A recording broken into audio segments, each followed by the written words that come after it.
Welcome back to the Sports Source. The segment of our program brought to you by the Topoco Lodge. If you're looking for a perfect, secluded mountain getaway for your family reunion, church retreat, business meeting, even a wedding, visit topoco.com and plan your 2020 event with them right now. They do tremendous work. You see, they've got all the facilities you could imagine. They do the food right there on site with the Topoco Tavern. They cater it. You've got the theater room as well that you can see a photo of. Outdoor locations, indoor locations, great place. The Topoco Lodge. If you have an event, by all means, call them and check with them first about setting that event up at the Topoco Lodge. All right. Want to welcome everybody back. We got Mark Pankratz back with us here. According to 24/7 Sports, Rick Barnes has the number 5 recruiting class in the country, inked and ready to go for next season. That includes 2 5-stars, a 4-star, and a 3-star. You had a lot of stuff going your way, a lot of momentum. You had the number 1 ranking for a month last year, good signing class coming in, and then this year. You knew it was going to be a step back, but then Turner gets hurt, and it's a bigger step back than anybody anticipates. You're not even an NCAA bubble team. Is there a chance that this bad season hurts Tennessee's momentum, the momentum that Rick Barnes had going? The first couple of years, and I think you may be paying for it now a little bit, first couple of years the recruiting wasn't great. Then you started to turn the corner, and you're thinking, okay, here we go. Is there any way that this puts the brakes on that? Well, the momentum being the key word, I do think anytime you're number 1 in the country, you're winning or up for SEC championships, you got guys getting drafted, 4 guys getting drafted to the NBA, right. Absolutely that helps recruiting.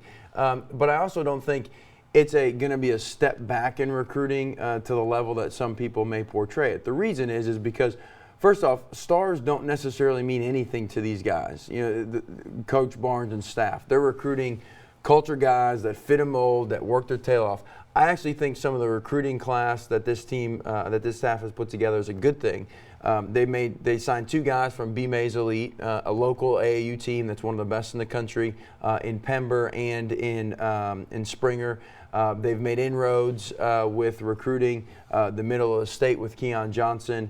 And then you look at, as a parent, you look at how these guys are developing as men, how they've developed as players. Grant Williams, these 3-star guys becoming NBA players. So there's a lot of positive that this team and this coaching staff has done in the recruiting. I think that's going to bode well for moving forward. How do you handle that as a coach if you are asked about it? I mean, they're after, for 2021, they're after another batch of 5-stars and 4-stars. They're trying to grab another monster class here. When you're faced with a player who's looking at Tennessee, Kentucky, Duke, and Kansas, and they're all doing their thing. They're not taking a step back this year, although most programs do at some point. They're all rolling. You're not going to make the tournament. How do you handle that as a recruiter? What's your answer? How do you spin that?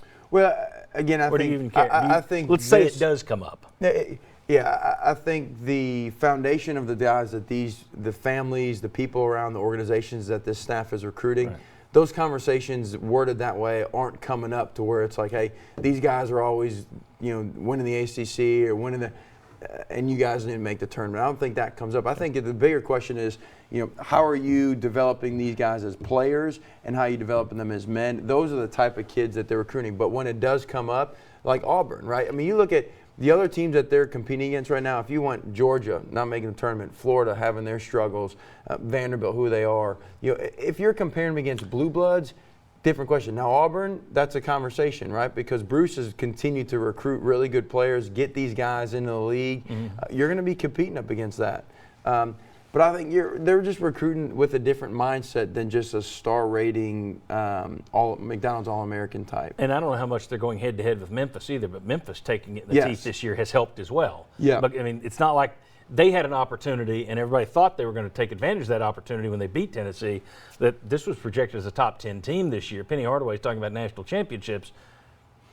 They're going to make the NIT. They're going to wind up in the NIT as well if Tennessee gets there. But that Memphis team, I think they missed an opportunity to kind of separate themselves from Tennessee a little bit. Not that they're recruiting the same players. But I think the biggest hindrance of recruiting more 5-stars is if these guys don't get to the league within a year or two. Right. That is going to be the biggest. Now, if Jaden Springer comes in as a 5-star, McDonald's All-American, Keon Johnson would have been an All-American if he was healthy enough. If those guys don't make the league after 1 or 2 years, then you're going to have questions of people around them to where you're, why would I go to Tennessee and why not go to Kentucky if they're going to get me in the league in a year or two? All right, we pointed out last week that Josiah Jordan-James' numbers right in the average of the 32 5-stars that came into college basketball this year. According to Rivals 32, there are only 24 5-stars on 24/7, and he was a 4-star. But he's right in the average there. However, is there any chance a coach out there says, why don't we go there? Look what happened with Josiah James. I mean, absolutely. But the other side of how Tennessee's recruiting, just after this year, not down the road if he doesn't make the league, will they get hit for his first-year performance? Yeah, absolutely. But I think from a Tennessee's coach, they're looking at, hey, come here because we didn't have anybody on our bench score. And secondarily, if you're an alpha dog, if you're a guy that can go get a bucket, come here because Tennessee's got great role players. They're missing that one alpha dog, and if you can get that guy, now this team's special next year. Okay, very good. When we come back, Mike Strange joins us again, and we're going to talk about Tennessee moving forward. They got Kentucky, they got Auburn this week. Jimmy Dykes said yesterday, watch out for Tennessee in the SEC tournament. Really? I'll ask these guys if Tennessee's a real threat in Nashville. Come on back.